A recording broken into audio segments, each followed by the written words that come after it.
All right, everybody, welcome to Math with Grace. Today we're going to be working through Math 7, Book 709, Lessons 1 through 5. Lesson 1 begins on page 2, and it's titled Bible Measures of Capacity, Dry Capacity. Dry capacity and wet capacity are measured in different ways, although looks like we're going to be doing some liquid capacities over here. But anyway, it says here in the Bible, a homer was the basic unit of capacity for dry measure in the Old Testament. The core was the same size as the homer. Both the homer and the core may have been about 6 1/4 bushels or 220 liters. The most commonly mentioned unit of dry measure in the Bible was the ephah. And if I'm mispronouncing any of these, I apologize. I teach math, not language arts, so I do apologize. But okay, the ephah was a tenth of a homer, which is about 5/8 of a bushel or 220 liter, or not 220, 22 liters. The seah was probably about 6.5 dry quarts or 7 liters, and omer was a tenth of an ephah. Omer may have been about 2 dry quarts or 2.2 liters. Liquid capacities liquid measures. The main unit of liquid measure in the Bible is a bath. It was the same size as the ephah, so it may have been about 6 gallons or 22 liters. A hin may have been about a gallon or 3.8 liters. A log may have been about 1 1/4 cups or 300 milliliters. Okay, they have this nice chart over here that breaks all of that down that we just discussed. So if, obviously I highlight the information I find important so I don't forget to emphasize it. But here it is in a nice layout of all the different measurements. This is an important one to remember. Fold your page over, be able to reference as often as necessary. All right, let's take a look at some of these problems together. So problems 1 and 2 have us reading Hosea 3:2. Okay, so in Hosea, I gotta find room here in my space. 3:2, it says, "So I bought her for myself for 15 shekels of silver and a homer and a half of barley." So, how much barley? 1 1/2 homers of barley. So the question is, set that right here. I used about how many bushels of barley? Okay, so if we have 1 1/2, how do we write that as a mixed number? Or sorry, it already is a mixed number, as an improper fraction.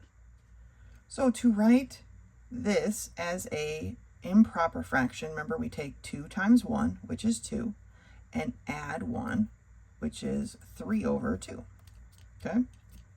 So we have 1/2 or 3/2 homers, and our conversion, right, is that 1 homer is equal to 6 1/4 bushels. And I'm just going to call it buses, I guess, right? That's this top one right here, right? 1 homer, 6 1/4 bushels. So now we need to change, and I wrote 6 1/2.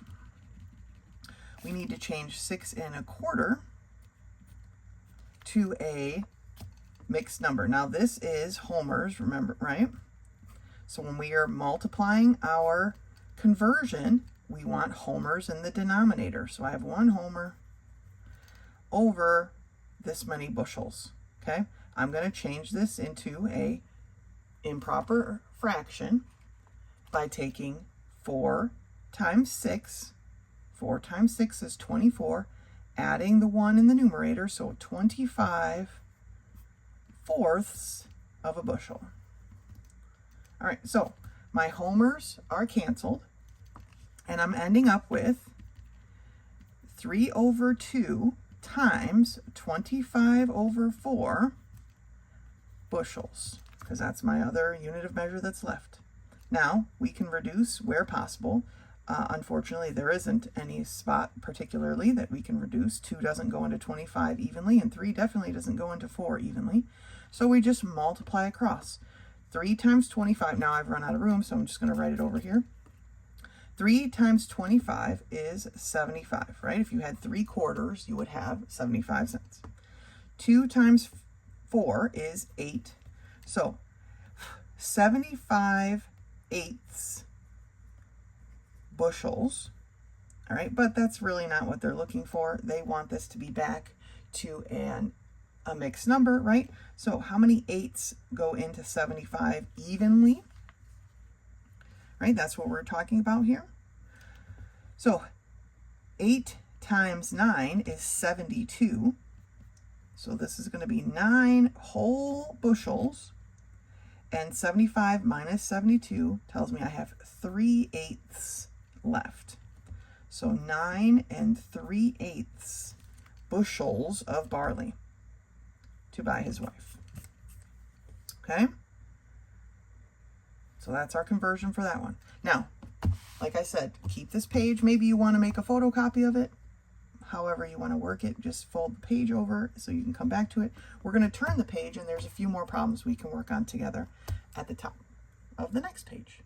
All right, so here at the top of page 4, it says, read 2 Chronicles 27:5 and complete this sentence. Okay, so 2 Chronicles 27:5 is up here. It says, he fought also with the king of the Ammonites and prevailed over them, so that the Ammonites gave him during that year 100 talents of silver, 10,000 cores of wheat, and 10,000 of barley. The Ammonites also paid him this amount in the 2nd and the 3rd year. So the question is, how many cores or measures of wheat did they pay? And they paid 10,000. Okay, how many bushels is that? Well, let's figure it out, right? So we have 10,000 cores. This book uses a C. My Bible used a K. I don't know that it matters all too much, right? And 1 core, since we started with cores, our cores is going to be in the denominator, is 6.25 bushels. Now, you could pull out your calculator and multiply 10,000 by 6.25. Or you could remember that for every 0 in a multiple of 10, we just move the decimal place 1 spot. When we're multiplying, we move it 1 place to the right. When we're dividing, we move it place to the left. So we have 1, 2, 3, 4 zeros that we're multiplying. So we're going to move it 1, 2, 3, 4 places to the right.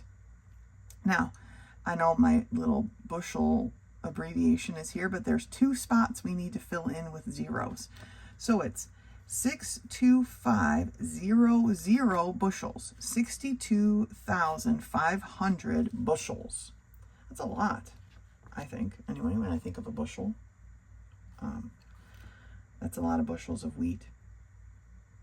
All right, last one, Genesis 18:6. So here we are in Genesis 18:6. It says, so Abraham hurried into the tent to Sarah and said, quickly prepare 3 measures of fine flour, knead it, and make bread cakes.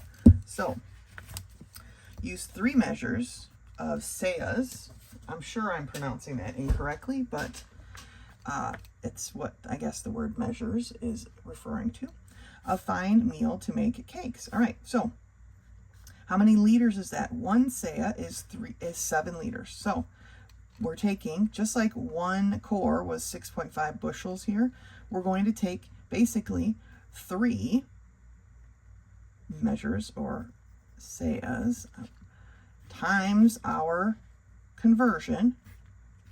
And when we have the 1 in the bottom, all we're really going to be doing is multiplying, right? 3 times 7 is 21 liters of fine flour or fine meal, however your Bible writes it out, okay? So that's how much she used to make her cakes. Again, that's a lot of cakes, but that's okay. All right, So conversions, these conversions are no different than any other conversion we've been working on. You guys are doing so good. That's it for lesson 1. Go ahead and finish the rest of the We Remember and meet me back here when you're ready for lesson 2.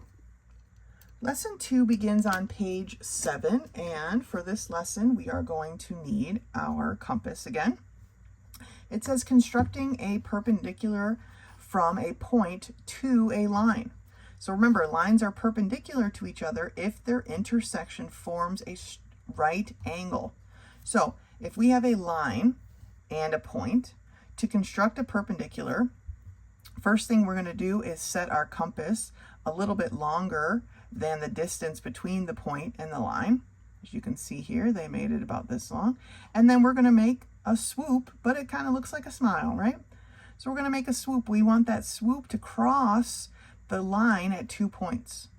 Once we have it crossed at the 2 points, we don't even need to change our compass if there's room, but you can make it smaller if you want. But we're going to turn it around, and we are going to, actually we need to make it bigger, extend our compass out further. We want to get past the line now, that makes sense.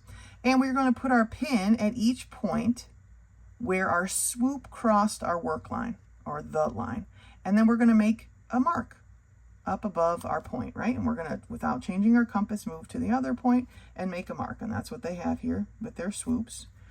And then they also made the points below, but you don't really need that because technically 2 points make a line, and you already have your X marks the spot and the point that you want to be working through.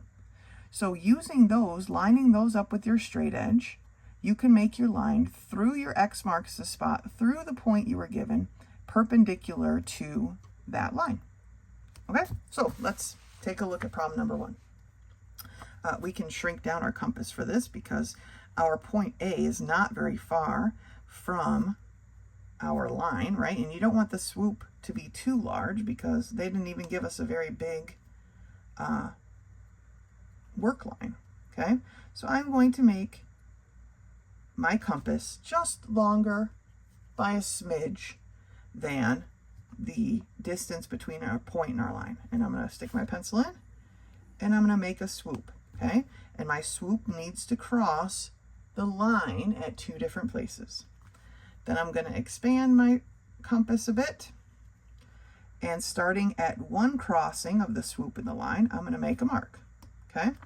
Then without changing my compass, I'm going to move over to the other place where my swoop crossed the line, and I'll make another mark. Then I'm going to grab my straight edge, and through my X marks the spot and my point, I'm going to draw a line. It doesn't have to. You could extend it farther if you want, but we're going to mark it with our little box, our little doghouse here that shows that they're perpendicular, and we did it. Okay, this one's pretty easy.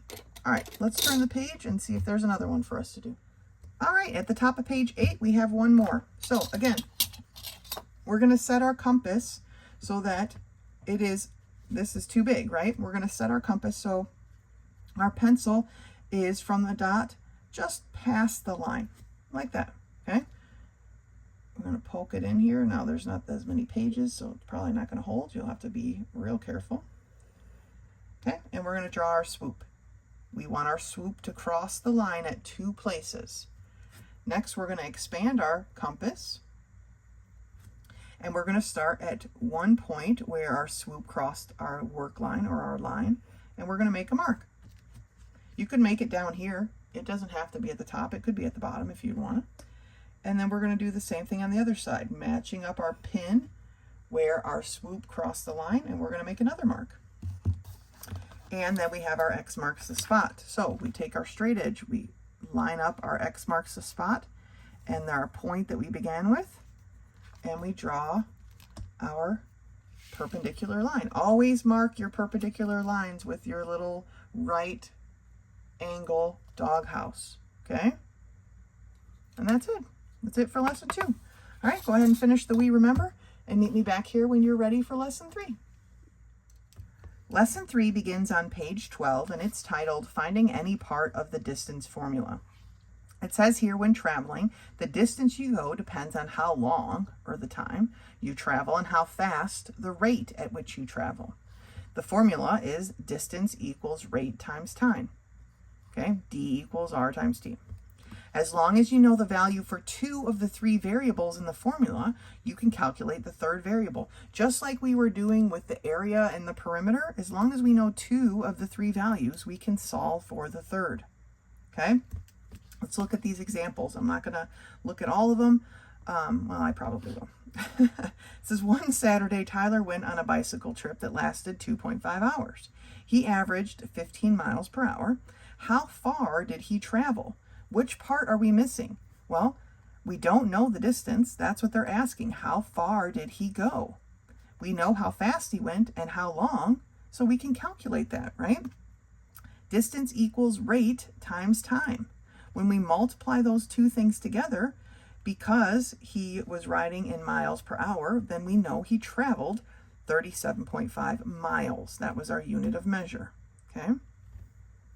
Looking at example B, it says, while traveling, the Carver family passed a road sign which said that Chicago was 215 miles away. They reached Chicago 4.25 hours later. What was their speed per hour? Again, what do we know and what are we looking for? We know how far they drove. We know how long it took them. We're looking for how fast they were going. We substitute these into our formula. For the D, we're going to put 215. For the T, we're going to put 4.25. We're missing the R. Now, to get the R by itself, it's being multiplied by 4.25, so we're going to do the opposite and divide both sides by 4.25. When we do that, we get to solve for R, and it's 50.6. Okay, because we're talking about the rate, that's in miles per hour. 50.6 miles per hour. I know that because he went 215 miles in 4.25 hours. Okay, so if I had left the unit of measure, it would have looked like this. Miles per, this P right here is basically saying division. Miles per hour. Okay? All right, let's look at another example at the top of page 13. If a jet averages 550 miles per hour, how much time would it take to travel 2,475 miles? Okay, the distance we want or are going or have gone is 2,475 miles. The speed at which we're doing that is at 550 miles per hour. How long is it going to take? Filling in these information, substituting it into our formula, okay? We know the distance, we know the rate, we do not know the time. Time is being multiplied by 550. We're going to do the opposite and divide both sides. 2,475 divided by 550 is 4.5. We're talking about time, so it's going to be the hour part of our miles per hour. Okay, so 4.5 hours it will take to travel that far going that speed. Okay? All right, let's take a look at some of these now together, working them out. Here we go. Number 1, Jack is logging a tract of timber on a steep mountainside. Because of the treacherous roads in the area, it takes one of his logging trucks 15 minutes to drive from the logging site to the sawmill. If the truck averages 35 miles per hour, how far is it from the logging site to the sawmill? Now, all right, let's figure out what we have, right? Do we know the distance? No, we do not. The rate is 35 miles per hour. The time is 15 minutes. Now, this little thought bubble here tells us that we need to change the time to a fraction of an hour, which is true because our rate is at 35 miles per hour. And it's a little bit harder, not impossible, to change our rate from miles per hour to miles per minute. Okay, so it's easier here to make this 15 minutes a fraction of an hour. Now, how many minutes are in an hour? That's what we need to ask. So 15 minutes is 15/60ths of an hour. So now I'm going to erase my minute because I'm no longer dealing with minutes because there's 60 minutes in an hour. So we have 15 of those. So it's 15/60ths. Now, this can be reduced. 15 goes into 60 how many times? Right? It goes in 4 times. So that can be reduced to 1/4 of an hour. Maybe you already knew that, right? 15 minutes is 1/4 of an hour, which is 1/4. All right, so now we have the same measurements, okay? Remember, you cannot do a math problem like this with different units of measure. If we're talking about hours, then everything needs to be in hours. If we're talking about miles, then everything needs to be in miles, all right? So now we're ready to go. Remember, our formula is that distance equals rate times time. So my distance, which I don't know, is equal to my rate, which is at 35 miles per hour, times my time of 1/4 hours, okay? Distance is always going to be in this case, in the miles, right? The rate is always miles per hour. It's a combination of the two, and the time is always hours. So 35 times 1/4 is basically 35/4, okay? And so let's change this over into a proper fraction, right? A mixed number. 4 goes into 35 how many times evenly? Well, it goes in 8 times evenly, right? Because 4 times 8 is 32. So that's going to leave me 3 out of my 4 left. So it's 8 3/4 miles to the sawmill. Okay? 8 3/4 miles. Number 2. The distance is 325 kilometers. The driving time was 3 hours. What was the average speed? Okay, so our distance is equal to 325 kilometers. The rate, we don't know. And the time is 3 hours, okay? So let's do the work. Let's substitute it in here for what we know. I'm just going to keep going over here because there's not a lot of space there. So my distance is 325 kilometers. It's going to be equal to my rate, which I don't know, times 3 hours. I want to get rate by itself. It's our variable. It wants to be by itself, right? It's being multiplied by 3, so we're going to do the opposite and divide both sides by 3. So my rate is going to be equal to 325 divided by 3. Let's grab our handy dandy. And we see that it's 108.3 repeating, okay? They want our answer to the nearest whole number. I guess we should have rounded here to 9 miles. Okay. To get our answer here to the nearest whole number, we're rounding an 8 based on this 3. So it's just going to be 108, what was our unit? Right, kilometers. Kilometers per hour. Okay, kilometers per hour. And maybe that's just KMPH is the abbreviation. I'm not sure. But it's kilometers per hour. Okay, the per is basically representing the division. Problem number 3. The train's average speed was 40 miles per hour. How long did it take to travel 480 miles? All right, so our distance is equal to 480 miles. Our rate is 40 miles per hour. And our time is what we are solving for. So distance equals rate times time. Okay, so we substituted in each of those into the formula. 40 is being multiplied by t, so we're going to do the opposite and divide. So t is equal to, my time is equal to, now we've talked about this before, right? When the numerator and the denominator both end in 0, we can cancel the zeros out, okay? And so we have 48 divided by 4. 4 goes into 4 one time. 4 goes into 8 2 times. So it is 12 hours is our answer, okay? So This is no different from earlier in the year when we learned how to find areas and perimeters when we were missing one part, right? As long as we have 2 of the 3 pieces, we can solve for the third. All right, we're just substituting in which pieces they gave us and solving for the one they didn't. All right, great job. Go ahead and finish the rest of the We Remember of lesson 3, and I will meet you back here for lesson 4. Lesson 4 begins on page 17, and it's titled Operating Expenses. It says operating costs or expenses are calculated by finding the cost per mile or per hour of running time.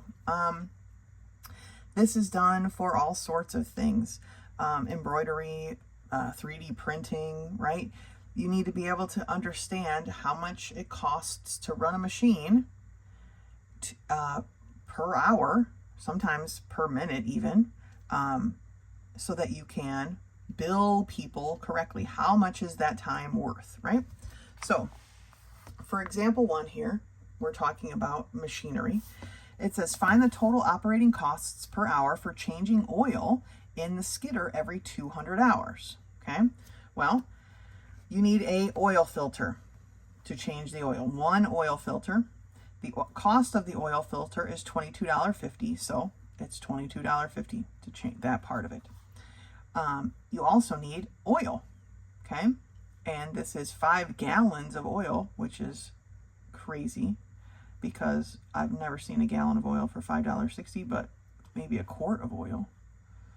Maybe that's what they meant to put here. Anyway, for their measurements, let's just go with what they got, right? 5 gallons of oil for $5.60 per gallon. So the total amount of the oil is $28, okay? Adding those 2 things together tells me to change the oil in the skidder costs them $50.50. Now, to calculate the cost per hour, okay, because you only have to change the oil every 200 hours, and I don't know the accuracy of that. If somebody works with machines, you can be the judge. But for now, let's take what we have. We take the cost divided by the number of hours it's going to work, and that comes up to find that it costs us 25 cents an hour just to change the oil to keep it maintained in that way. Costs 25 cents an hour. Now, this isn't the cost of the fuel and whatever, the labor to actually use the machine, right? We're just talking about what does it cost us to change the oil to keep it maintained in this way, okay, per hour, and that's 25 cents. So now for part 2, example 2, they want to find the total operating cost per hour for running the skidder, all right? In an hour, okay, it takes 4.5 gallons of fuel to run the skidder. Cost of the fuel is $2.65, so 4.5 times 265 is $11.93. Okay, this is for 1 hour, so they're dividing it by 1 hour. So it's $11.93 in gas per hour. To have the engine overhauled costs $5,250. Okay, there's only 1 engine, so it's $5,250. But you only have to do that apparently every 10,000 hours. So we divide that by 10,000, so it's 53 cents per hour. This is an important topic if you are, say you live in a motorhome. Say you want to live in a mobile home and you need to save money because, yes, we don't do an engine overhaul every hour, but at the same time, we need to be saving this much money every hour so that when it's time to do the engine overhaul, you have the money that you need to do it. Does that make sense? It's kind of why this is important. Tires, okay. There are 4 tires on this, what are we talking about? Skidder, okay. The cost of those tires is crazy, $2,350. Okay, times 4, well, that's 1 tire. Times 4 is $9,400 in tires. But they only need to be replaced every 6,000 hours, so we're going to divide that cost by 6,000. And so each hour, to maintain a tire costs $1.57. Okay, they look like pretty big tires, so I guess that's reasonable. Coolant. It takes 8 gallons of coolant to keep this thing running well. Each gallon costs $4.75, so 8 times $4.75 is $38. The coolant needs to be replaced every 4,500 hours, so we're going to divide $38 by that, and coolant costs about 1 cent an hour. Oil filters. There are 2 oil filters. I'm surprised we didn't talk about 2 of them out there, but that's okay. Okay, 1 oil filter is $22.50, so 2 of them are $45. They need to be replaced every 500 hours, so we're going to divide 45 by 500, and we get 9 cents an hour. So adding all this up, the total operating cost per hour is $14.13. Now, that tells me that whoever owns this skidder needs to be saving whatever job they're working on, $14.13 of the income from that job per hour to apply to the maintenance of the skidder. Because here's the thing, when you're running a business with machines, you are only as good as your machine. And so if you are not maintaining your machine, then you're going to be at a loss. Okay, the machines are what do the work. I mean, you're working the machines, but you know what I'm saying? The machines are there to do the work. You have to invest in your machine to keep your business and your machines healthy to continue to do the work. So this has to be calculated in part of your cost, because otherwise, how would you know how much to save? And then your machine breaks a tire, right? It pops a tire, and you haven't saved the money necessary to replace the tire, and so now you can't use your machine, and now you can't work, right? So it's a downward spiral at that point. Okay, let's turn the page and look at some more of these. All right, at the top of page 18, we have our 2 problems. Now, these are kind of more on like machine-ish things, but if you are a baker, this applies too, to your ovens, to your mixers, to your refrigerator, right? All of these things matter to a small business owner or even a big business owner, okay? But let's say here, it says find the cost per mile for operating a pickup truck with these expenses. Round all your answers to the nearest cent. Okay, so 1 gallon of fuel is $3.19. Okay, so 1 times $3.19 is $3.19. And then we need to divide that by the 12.5 miles that we drove. So this vehicle gets 12.5 miles, I guess, to the gallon. Whew. All right, so we take the cost of our fuel, $3.19, and divide it by the 12.5 miles that they drove. And it is 0.2552. I'm going to write it over here, 0.2552. Remember, they want it rounded to the nearest cent, so I'm rounding a 5 based on a 5, so it's going to bump it up. So 0.26 cents per mile. Tires are $125 each. There are 4 tires. So 125 times 4 is $500 for tires. Okay?